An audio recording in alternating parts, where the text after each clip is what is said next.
So you've got this amazing idea, right? Something that could really make a difference. That's exactly how every great nonprofit starts. But you're probably wondering, how do you take that spark and turn it into a real, official, fundable organization here in California? Well, that's what we're going to do.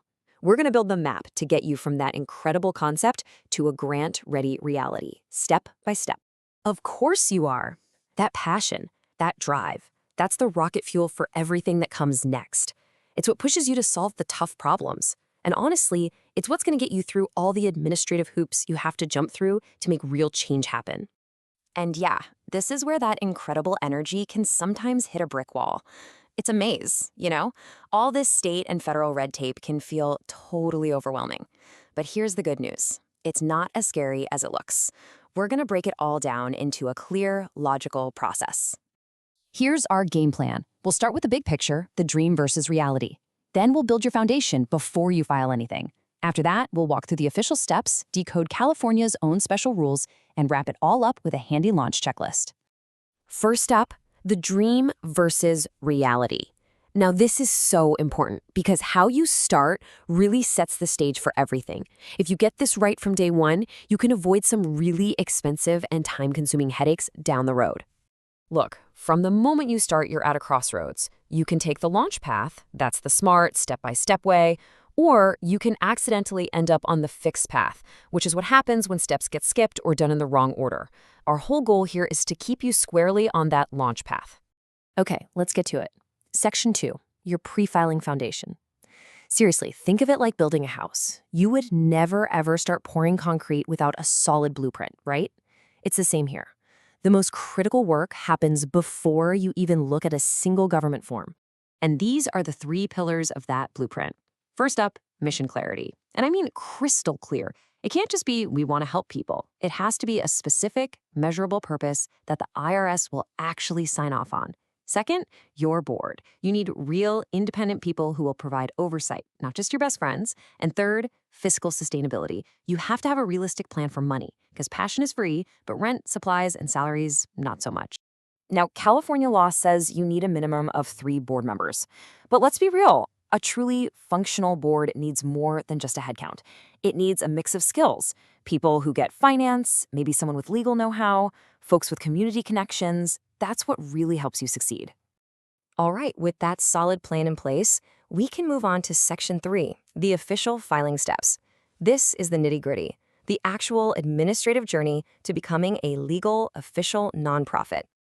Okay, listen up, because this is probably the single biggest point of confusion for new founders.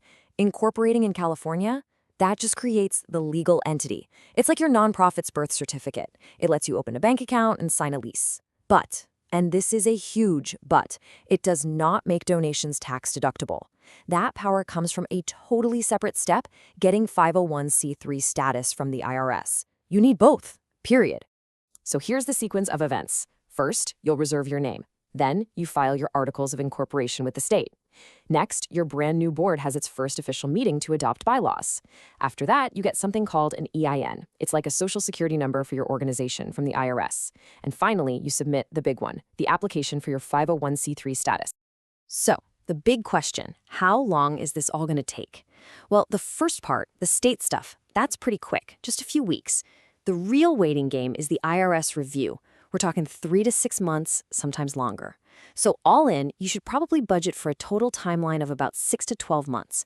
Patience is definitely a virtue here. When you do get to that IRS application, you'll have a choice. There's the 1023-EZ, which is a shorter, cheaper form for smaller organizations that don't expect to bring in a lot of money right away. And then there's the standard, full-length Form 1023. It's more work and costs more, but it's what larger or more complicated nonprofits need to use. So, you've waited all those months, and boom, you finally get that approval letter from the IRS. It's a huge moment, time to celebrate, right? Yes, but you're not quite at the finish line yet. Let's talk about the critical final phase, California's compliance triangle. Think of that federal approval letter as the master key. It's amazing, but it just unlocks the final set of doors you have to walk through.